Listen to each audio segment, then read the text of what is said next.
პირველმა დაიწყეთ პირველად თქვენ დაიწყეთ ზიარების საერთო საუბარი. აი ამის გამო ყველანი დაისჯებით და ხილად იყავთ და მოინანიოთ თუ წინაშე. მე თქვენ ყველანი ძალიან მიყვარხართ როგორც ადამიანები. ძალიან პატრიოტი. ეს პოლიტიკა, თქვენი პოლიტიკა და ეს დამოკიდებულება არის ღალატი ქვეყნისა. არის ღალატი ჩვენი ქვეყნის, არის სარწმუნოების ღალატი. და ადამიანებს ნუ დაუკარგავთ წვენას. ეს ყველაფერი არის დავალებული.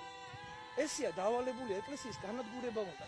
ეკლესიის ავტორიტეტის მოსპობა უნდა. აი დააკვირდით თქვენ და ტელევიზორ როგორ აქვს ყოველ კვირას ეკლესიაზე მგლებზე გადაცემებია. ყველა კვირას. იმაზე კი ვალაპარაკობ, მგლები არ აშავებთ და არის კარგი. ყველა კვირას ერთ კვირას ერთი მგლელი, მე მეორე კვირას მეორე მგლზე გადაცემა, მესამე კვირას მესამე რო ადამიანებს წმენა დააკარგინოთ. ადამიანები რო ეკლესიის წინაგიდან გაიყვანთ, მაცხონებელი წინაგიდან დაზიანდებით. ადამიანებმა თუ ღმერთი დაკარგეს, მე საშინელება მოხდება ჩვენს ქვეყანაში. საშინელება მოხდება, ძალიან ძიმე მდგომარეობა იქნება ქვეყანაში. უღმერთო ადამიანი ძალიან ძიმე მდგომარეობაში იქნება. გაუფრთხილდით პირიქით, იმისკენ წაიყვანეთ ცხოვრება, რომ ღმერთი შეაყვაროთ ადამიანებს და ღმერთზე ისაუბრეთ. ბუდიშვით არ მინდოდა.